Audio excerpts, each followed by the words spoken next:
Welcome back to another episode of the Hustle Nation podcast. Today, we're going to talk a little bit about self-deception. Are you lying to yourself? Are you telling yourself the truth? And Dustin, you and I had a really interesting conversation offline about how this has really popped up in the boardroom, in business, and in life several times just in the recent history. And I want you to tell listeners a little bit more about what you told me, because I just found it fascinating, and it got me thinking about many recent scenarios as well that I've found myself in that are very similar. Yeah, it's interesting. We were talking about is in the last. It's always been there, but I just feel like in the last 60 to 90 days, I've just seen it through a different lens.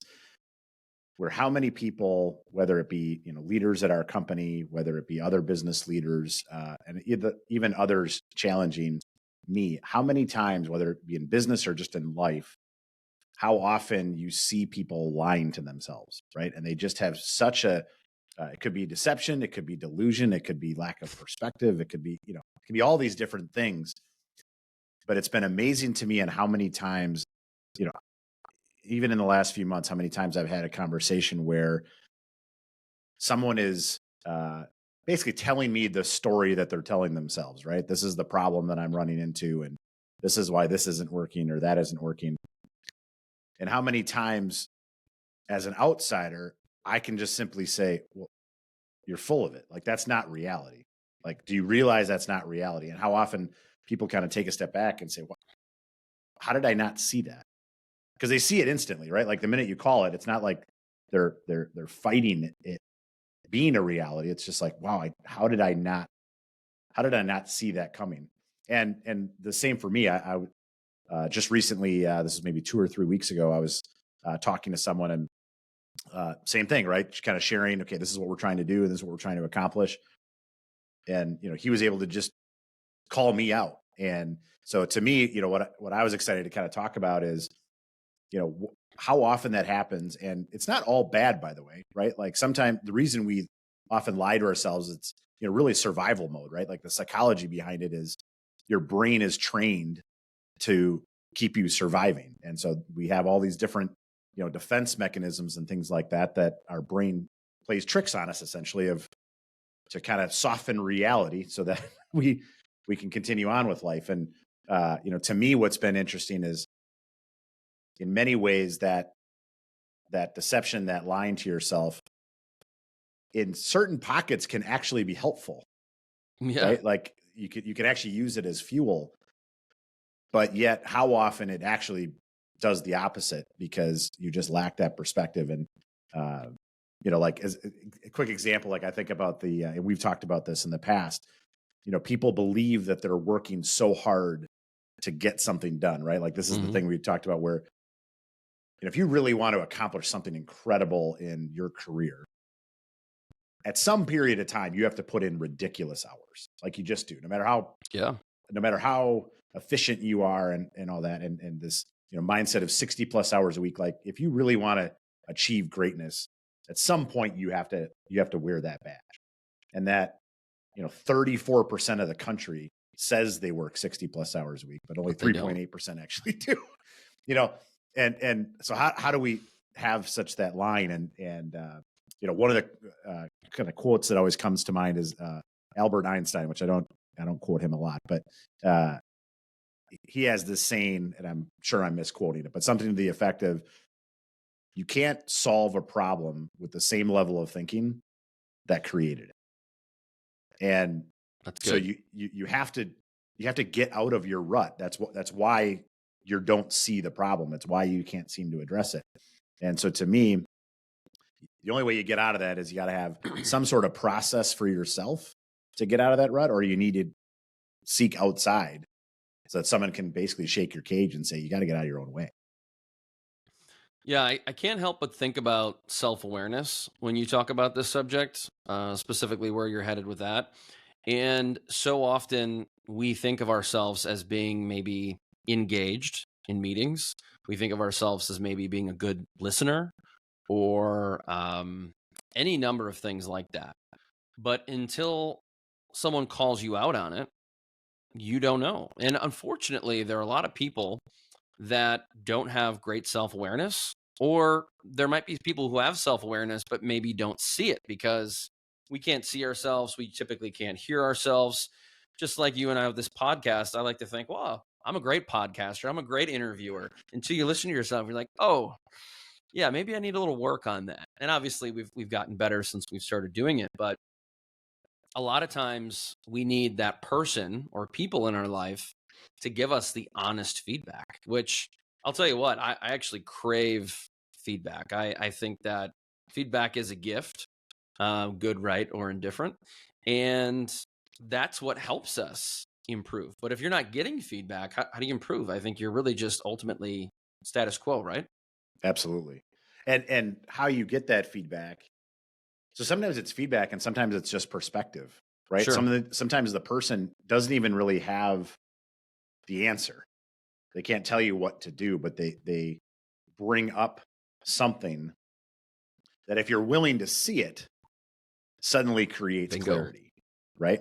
And sometimes people just are unwilling to see it, right? They have their blinders on and they don't have that genuine curiosity. But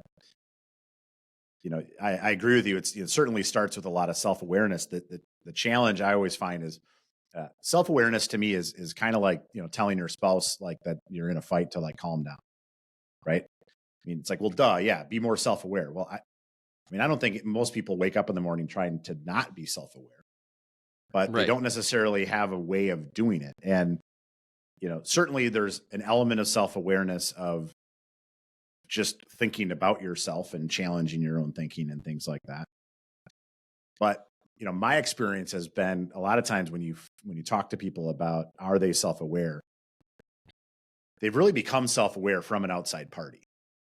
Like they believe it now, they're aware of it, they acknowledge where their strengths and weaknesses may are, or the impact that they're having on something positively or negatively. But so often they may call it self-awareness, but they became self-aware because someone else told them. Sure. It's interesting to me when you say that. I think you have to want to improve. And if you don't want to improve, typically you're not going to put in that work, meaning that might be asking questions, asking for feedback, because you know what? Unfortunately, there are leaders that will sugarcoat things or they just won't give you that tough feedback. And so if you want to improve and you're seeking that information, you're also reading. Maybe you're reading articles, blogs, listening to podcasts in effort to pick up things that you can do to improve upon this. Maybe it's self-awareness. And so I think the people that want to improve, whether they see areas of improvement or not, they're the ones who naturally generate more self-awareness, because if maybe you don't see any areas of opportunity, why would you want to improve, right? Yep, for Which sure. typically means, I think, comes with the territory of having low self-awareness. So I'm always one who, and let me tell you this, I don't believe that their perfect exists. And so I'm always trying to improve. Always. I seek that feedback, always trying to get better at my craft. And I think if you have that mentality, you just working harder to continually get better. And I don't want to get perfect because I don't think it exists, but I think if you're hungry to improve, that makes a big difference. Yeah, and I think even the mindset of improvement I've seen with some people is a way that they lie to themselves. There's so many people that will say, "I want to get better," right, and I want to improve, and I want to continue to strive. But then when you really see their behavior, they're just lying to them. They don't really want to. Like they want the result. They just don't. They don't. It's the Marine saying, right? Everybody wants to go to heaven, but nobody wants to die, right? So, and in some cases, it's they're unwilling to sacrifice. In other times, I feel like they don't even know really what it takes. They think they do, and they think they're doing it, but they don't. They haven't really seeked out what is the actual behavior that I need to do in order to achieve that. And that, I think it goes back to, we've talked about this in the past, who you surround yourself, the 5 people that you surround yourself with the most, if they can't tell you the truth, this self-deception will run rampant. Oh yeah. And I was just talking to my son about this the other day. We were talking about different things, and he's in high school now, and I was talking to him about. I said the interesting thing about this kind of 5-person rule, right? You are basically a collection of the 5 people you spend the most amount of time with at any given time. And in life, those 5 people, if you're a driver, you're a striver, you're really trying to achieve, those 5 people change. They have to, because if you're continuing to advance and improve, you might pass people, and you will. To continue to look at who are those people that I'm surrounding myself with, and can they tell me the truth, and are they challenging me? Because if you mentioned it right before we got on, right? Like the enemy of greatness is the comfort zone, right? So if you're just comfortable with those 5, I went through this exercise. This is maybe 2 or 3 years ago, and I actually seeked out a few individuals that they live other part of the country, but they're 2 very smart individuals that are in the insurance industry with me, that are just very smart, very intelligent, and I respect the heck out of them. Well, I knew of them, but I didn't know them. And so I took an active role to not just know of them, but get to know them and try to get them basically in my circle of 5, because I knew that they would challenge me in a way that I otherwise hadn't been challenged. And it's been exactly that. And it's not like we're buddies and we hang out every month and things like that, right? But they're part of that kind of circle of advisors, so to speak, to me, that now have forced me to get out of my own head, because they did the same thing, right? They called out the stories that I was telling myself about what was possible and what I was capable of, and what could or couldn't be, and things like that. Yeah, and I think that that's something that a lot of people can and should do, is to seek out those who are ahead of you, those that are more successful. And it doesn't mean trying to make friends with Jeff Bezos and Elon Musk, but people in your industry that you consider your peers even. But let's transition to something that I found very interesting. We were talking about this subject before we got on, and there's a really interesting article on psychologytoday.com. And it's all about exactly what we're talking about. And they have some really interesting ways to spot self-deception. In fact, they have 6 signs to help you spot, and we're going to go through each one of them. Number 1 is the weather cancels your plans. And a good example of this is when you stand for something that's truly important, you're not going to let a couple raindrops get in your way. You're going to go out there and you're going to do the thing you planned on doing. What do you think about that? Yeah, I think it's tremendous, because this is I think it starts with the reality of what's actually important to you. Do you have a goal because you think you're supposed to have that goal, or do you actually care about it? Because that's what's going to get you to ignore the rain. And I see so many people. I've shared this with you in the past, Chris. I wouldn't consider myself the model of health, but I'm certainly not a train wreck either, right?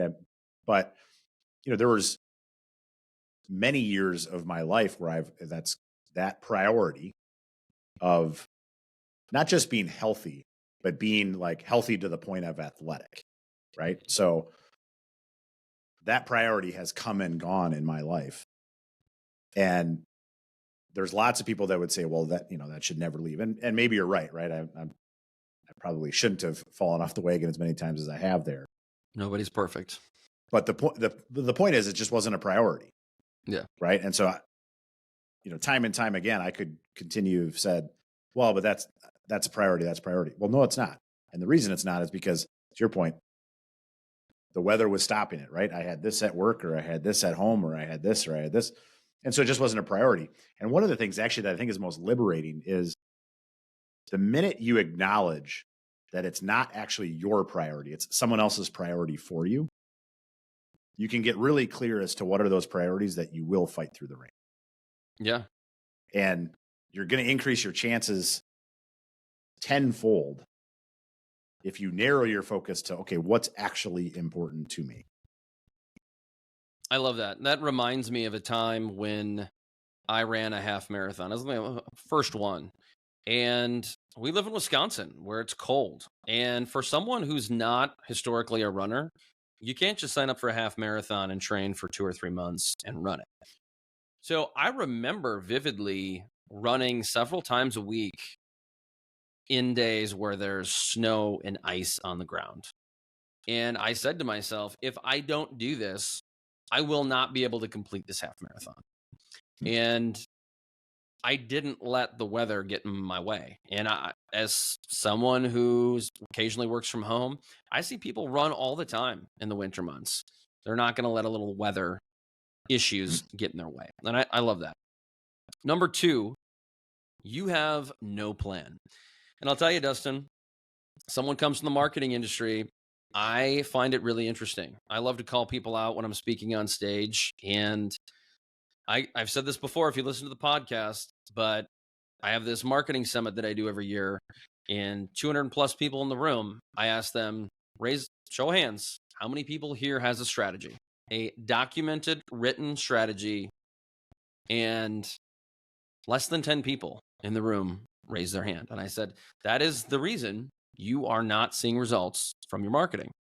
Now, we could go deep into that subject, but I really feel like without a strategy, you're going to fall culprit. You're going to be a culprit of this for sure. Yeah, for sure. And I mean, we know it, right? So just having a plan makes you 3 to 5 times more likely to achieve something, right? Just having it. And then writing it down gives you another 10x.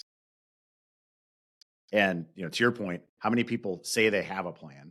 And so why is it so dramatic? Well, because 1, so many people just don't have a plan. And then 2, the reason writing it down has such a dramatic effect is because it's hard to write it down, especially if you're laying out the steps of that plan.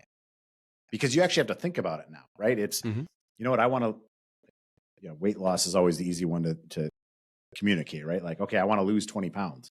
How? Like how? And how many people, in January 1st will say, hey, this is what my fitness goals is. But so 1, they maybe have a goal, but they never write it down and they don't have a plan underneath it. And so it never happens, right? That's why, for those that go to the gym all the time, right? Like mid-January is really their better time because those first 2 weeks of January, all the 2-weekers hop into the gym and then all of a sudden they're gone 2-3 weeks later. So, yeah, I think, and I also think one of the forgotten pieces is then having that written plan and having it in a spot that reminds you on a consistent basis. Because going to the point of lying to ourselves, I used to do this all the time. This was early in my sales career. I would like give myself a sales goal at the beginning of the year, right? Like this was the number. Irrespective of what my boss wanted, right? Like this is what I wanted to accomplish. And then inherently, 3 or 4 months into the year, I'd maybe be ahead of goal. I would change the goal in my head. Right. And I would, or you were behind and you made some excuse and you changed the goal. And either way, it's not a good thing, right? Like, because you got to, set the goal, have a plan, achieve the goal. And if you blow it out, great. Then celebrate that and move on to the next goal. But I think, I think having that documented plan so that you can remind yourself consistently is so critical. I mean, that's an episode in and of itself. The next one's pretty interesting because I hear you say this a lot, and it's you don't know yourself. But specifically, Dustin, do you know what kind of stories your mind is telling you who you are? And you say this very often is, what is the story you're telling yourself? And I love that for so many reasons because it gets you thinking, what am I thinking about? Do I believe in this narrative? Yeah, the story to tell yourself to me has allowed myself to think through, and I don't even remember where I got it from, but I got it from someone else. And it was interesting to me because the difference between like, how are you feeling or how are you doing, as opposed to the story you're telling yourself, to me, by having it through a lens of the story you're telling yourself, we all have that narrative, that storytelling that's going on in our head on why we can't XYZ, why this can't XYZ. And what's interesting is so often that story has to do with someone else other than ourselves, right? It's, well, I need to do this for this person, or I don't have time for this, or, I'm not capable, or, I'm too old, or I'm not fast enough, or I don't live in the right part of the country, or like there's all of these excuses. And to me, the exercise of just literally writing down, just thinking through, okay, what is the story I'm telling myself on why I'm not where I want to be? And as weird as it sounds, writing that down, it's amazing when you read it back to yourself, because what am I thinking? I can change all of these things, but yet I'm, it's natural, right? Your brain almost trains you to try to play the victim card of your own life, when it's like you have complete control over almost everything in that story that you're telling yourself, if not everything. I believe that 100%, that you are 100% in control of the way you choose to think, walk, talk, and act. And that makes a big impact. I think that changes your body language, which changes your confidence, which changes your output. But that's, again, another podcast episode for another day. Well, and we even talked about, Chris, the CTFAR model. I know we talked about that in a different podcast, right? Like, to me, that feeds into the story that you're telling yourself. 100%. Absolutely. Number 4 here, you have a weak choice muscle. To me, this is partially about being undecisive, but the narrative with this article is really about delayed gratification. And those who have the ability to delay gratification are more successful. It's interesting. So to me, what do you think of decision making? Why do people not make a decision? There are some times where they just don't know what to do, right? They don't even know how to judge. Okay, do I go left or do I go right? And again, I think that's where an outside party can help you, right? But that kind of weak decision muscle, I think, is a great way of putting it, because how many times have you seen someone either that was capable of having success that never got off the start line because they just couldn't decide? And so it was that paralysis by analysis. Yep. And, to me, I think there's been very few situations where I've seen where someone has been in a worse position by just taking action as opposed to spending more time analyzing.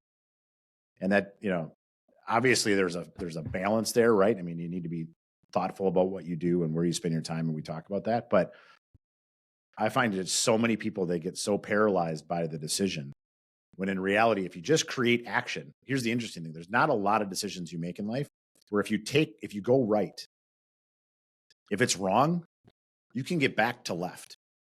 there's not many true forks in the road. If you think about, anytime someone walks into a theme park, right? People go right or they go left, and you're always looking at, like, all right, well, which way do I go to get, to the shorter lines? And it's like, well, just pick a way. And if it's too long of a line, you go to the next place, right? And I think the same is true in kind of all decisions in life.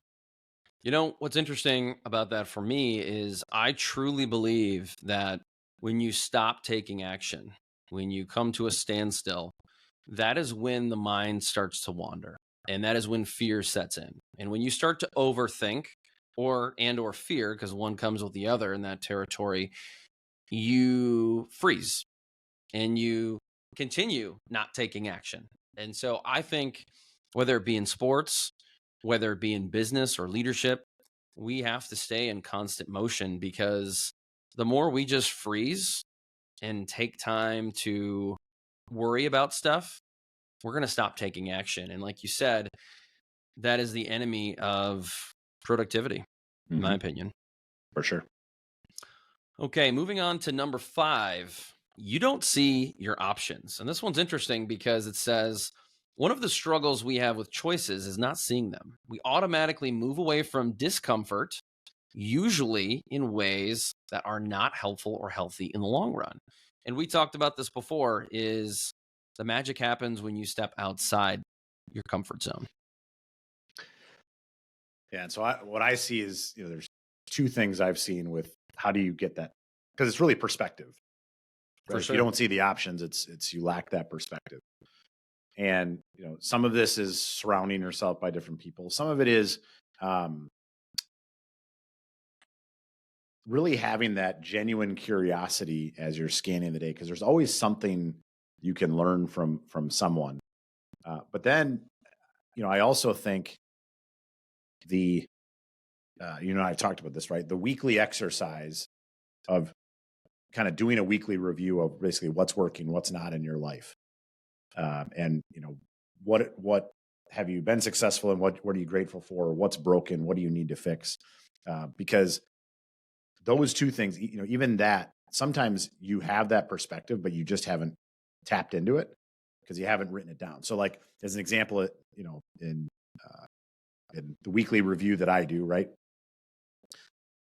If all of a sudden 3-4 weeks in a row, you've written down the same reason why you haven't been able to get something done or something isn't optimized, it's really easy to be like, okay, I've written this down 3 weeks in a row.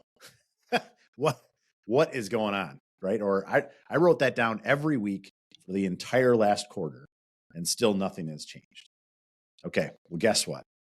I need a fresh perspective. Clearly, either this isn't a priority, I don't know how to do it, I got to give something else up, whatever that is. But I keep writing it down, but I'm not taking action. How do I turn that into action? That's interesting too, because I think, for us being leaders, right? So one thing that comes up a lot for me is people say, hey, you want to go play golf tomorrow? And it's like, well, okay, that's a short notice. I can't do that. But since our summers are short here in Wisconsin, you want to take advantage of that. And so you're never going to find time. I'm not going to find time, but you have to make time, and you will make time if it's a priority. And so I think you're spot on about identifying and writing that down, because you're going to beat your head against the wall eventually if you're not saying, I wish I could, I want to do this, but it never happens. Well, you do need a fresh perspective, and you do need to set your priorities. And a lot of what you said takes us into number 6, which is your lack of accountability. And specifically, what it says here is the people who follow through with commitments make their commitments and plans public. And we've seen this firsthand, you and I, about how people don't want to be held accountable because they don't want to be called out. They don't want to be uncomfortable. But I think accountability is really key, and maybe one of the most important ones here. Well, the reason accountability is so important is because we do lie to ourselves, right? And we change the goalposts so that we feel good about it. And if it's not until you write it, you commit to it, and you share it, right? And look, there's all different ways of sharing. So, to me, I've seen kind of two different things. So, I think the power of sharing can increase accountability if it's shared with people that will hold you accountable. Because I think sometimes people, you'll see it on like Facebook. Somebody will announce to the world, I'm going to do this year. And I guess that's public. But is any one of those people seeing that going to actually call you out on it? No. And typically, no. Right? I think it's maybe it's I think it's Parkinson's law or something like that. There's this psychological effect that, when you communicate something to a broader audience, right, they're less likely to call you out on it, right? They're less likely to be engaged and involved in it because they're like, well, it's groupthink, right? Someone else is going to deal with it.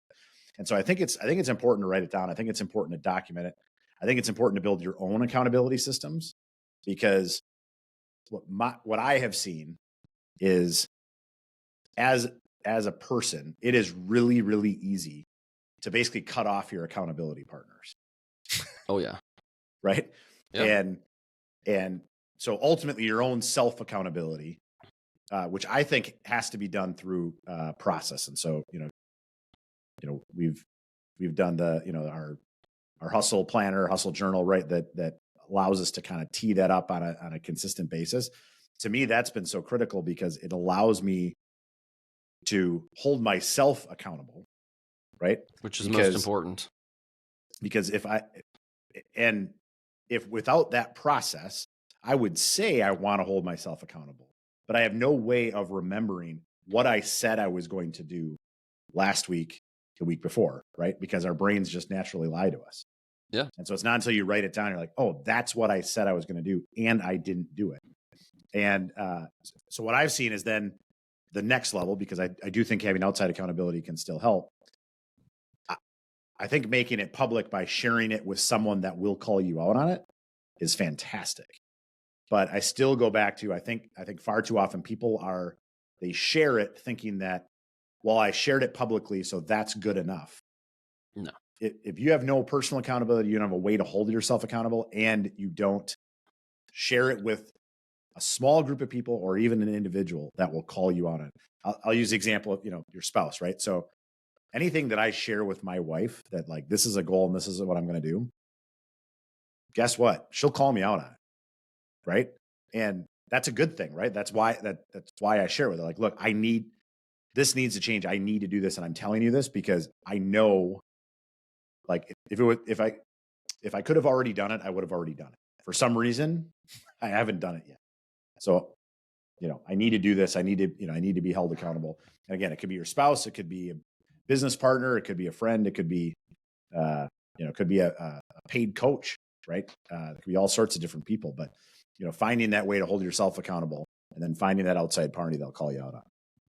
Yeah, that's it's a fun topic because I've talked to a lot of people, and we've even had a client that was big on vision boards. And my first thought is a vision board isn't going to hold yourself accountable. You're just really identifying what you want, which is great because a lot of people don't know what they want to achieve. So you've identified what you wanted. You've then communicated that to your wife, and then you've then further in kind of instoned that by documenting it daily in your hustle journal, hustle planner. And so when people talk about, yeah, I'm accountable, I have a vision board, or I told my friend, or I posted this on Facebook, that's 1/10 of being accountable. And maybe all you've done is just identified what you want to achieve, which I'd argue is nice, but that's not holding yourself accountable. Yep. It's to your point. It's a good step, and it's a step that if more people took, they're one step closer. Yeah. Right. But you're only one step closer. There's all these other steps to take after that. So what else is there? We've covered the 6 big ones. And just to recap, it's the weather cancels your plans. You have no plan. You don't know yourself. You have a weak choice muscle. You don't see your options, and you lack accountability. I see a lot of you. Mm-hmm. Yeah. Because it's all up to you, right? Yeah, that's exactly right. Yeah. I mean, I think it's a good rundown, a good list. I think one of the things when we think about like lying to ourselves is recognizing that there is, you can be lying to yourself. You can just be delusional about a situation. You can, lack accountability. But I think ultimately they can all get solved through process and people, right? Who you surround yourself and what's the process that you lay out to just pull that stuff out of you. I mean, certainly for some, it could be as deep as they need a therapist, right? They need a true third party that's going to uncover these things because, things have happened in their life to really pull it out. But that's great. Like that's their true you. And I think for most people, it's how are you building a process so that you can continue to hold yourself accountable, stop lying to yourself, and getting really clear and action orientated about what are you actually trying to accomplish and what's really important to you, so that you can execute the plan. And then it's fun, right? Like we talk about it all the time. Like the success game is an addictive, fun game, right? Because when you can set these goals, achieve things you didn't think possible, it's that adrenaline hit, right? That dopamine that comes in there. You're like, man, I want to do that again. And so how do you continue to build that in? I think so often, like when I've talked to people about this topic, people believe that like because they're lying to themselves that like that makes them unique. When in reality, it's the true science of our brains is built to do this. So just use it, right? Like manage it, control it, because then actually it can allow you to be a fuel in many ways to move forward. Yeah, I couldn't agree more. I think what's interesting though, as we wrap this episode up, is how do you prevent this? And you and I have talked a lot about daily planners, journals, journaling in general. Mhm. And the big takeaway for me that I keep thinking about this as we talk about it is writing things down every day. And it's not just about writing down the things you need to get done, because the to do list is only one portion of things, as we've talked about. But is that the only thing? What else can someone do to make sure that they're not lying to themselves anymore? Yeah. So, I mean, one of the things is this is in some ways why we built what we built, right? I mean, we we we built the structure of the the hustle planner really for ourselves because it allows us to have a process to write these things down, right? And we've tweaked it and adjusted it to make it as impactful as possible.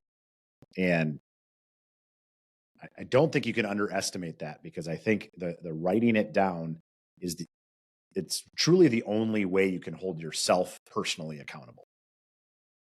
And because it allows you to have a point in time of what is your brain thinking at this point in time and be able to compare it over time.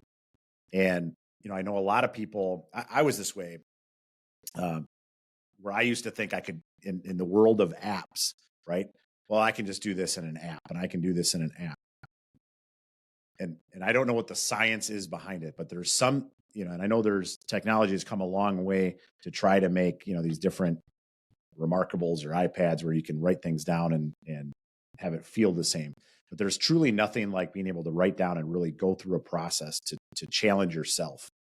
And so to me, I truly think there's no way to hold yourself accountable and stop lying to yourself without writing things down. I mean, for hundreds of years, people have kept journals, right? Writing Yeah. down what they think in a specific day. And you look back at some of these most successful people and you can see actually their progression. And so many of them is, why did they write in those things? They wrote in those things because it was them to try to capture a point in time.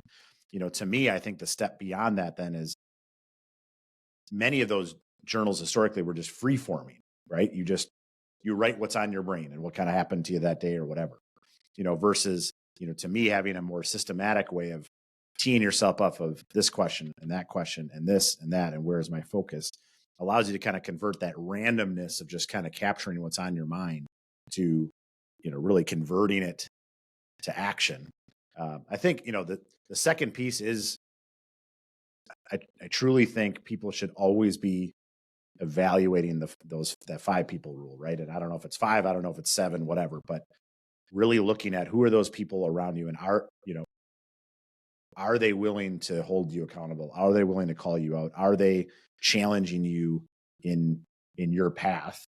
But I think, to your point earlier, all that only matters if you actually want it, right? I mean, Yeah. the reality is a large percentage of this world isn't looking for massive goal achievement. And if that's you, then none of this really matters, right? Because you're not. What are you aiming for? What are you shooting for? You're just going for another day. But for those that really want to take themselves and achieve their full potential and go get something, to me, I think it's those two things. It's having that systematic way of writing things down and challenging yourself to hold yourself accountable, and finding those 5 to 7 people that surround you, and how's that adding to what you're trying to accomplish. Couldn't agree more. I think for me, using a daily planner is advantageous, and using it in conjunction maybe with a digital calendar like on your iOS device or Google Calendar. But the difference between the planner and the virtual calendar is that this calendar allows you to see the whole picture. And I really think of success in life and business as a recipe. if you omit any one or two ingredients, the product will not turn out properly. And so when you're looking at a daily calendar on your phone or tablet, you're only seeing one portion, maybe 1/10 of the recipe. But this daily planner allows you to see the whole picture. It allows you to maintain visibility. You've pointed this out many times. You have to see. Out of sight, out of mind comes to mind for me. And so when I see that and I'm reminded, those are the things that get me through those potential distractions. Like you get a text message, oh, I forgot to update my fantasy football, right? These are all things that happen to us. And so I don't have to but go back a couple of pages to see, oh, what were some of my big priorities this week? What are some of my goals this quarter? Because as you know, goals change month to month, quarter to quarter. And it's so resourceful. And having that visual reminder every single day is great. Having something tangible, I think for all of us, even in the wake of living in this digital world, is a wonderful reminder. And even if you have to write something down 5 consecutive weeks before you accomplish it, it's a lot more likely, as you said, than writing it down once and then never looking at it again. Because a strategy, and this is the problem I have in marketing, Dustin, is that I can get paid to create the world's most beautiful strategy for business, specifically marketing. But so often, what happens is it gets put in a file cabinet and it never gets looked at again. So it's useless, it's invaluable. But if you're using that daily planner every day, you are essentially revising, you are reading it, and it's fluid, so it's going to change. You are revising that all the time. You're writing it down, you're reminding yourself, and you're following through. And that to me is the most important part of having a strategy or a recipe. And I use those words interchangeably quite often. Couldn't said it better. Final thoughts on this episode, Dustin? No, it's a great conversation. You know, this is something that I can nerd out about a lot because I think it's something that we can always improve on. But I guess I would just end with saying, you know, if you haven't thought about this for yourself, you know, just recognize that like we all are in it. This is such a common thing. And, you know, if you would have asked me about this, you know, 5-10 years ago, I certainly wouldn't have been where I am today. I have different ways that I've dealt with it. But you know, as I was sharing with you this week, I've lied to myself and next week I will too. And so it's not until you really get that into a process that you can make a difference. Yeah, for me, it's a lot like comparing this to imposter syndrome, where it's healthy, it's natural, it's okay, but only if you allow it to be momentary. And we all get it. We're all gonna have it. We're all gonna deal with it. But that is the thing: is how do you deal with it? And I think it's definitely something you can prevent. But just know that you have control. It is a choice, and using a daily planner, which we're going to talk a lot more about, Dustin, because we are about to roll out a new product as we record this today. And I'm pretty excited about this hustle planner / journal that we're working on that we hope to have out by the end of the year. And it's just a big part of what we do and what we found to be successful for ourselves. And can't wait to tell you more about it. Thank you for listening. We appreciate the downloads. Until next time, peace.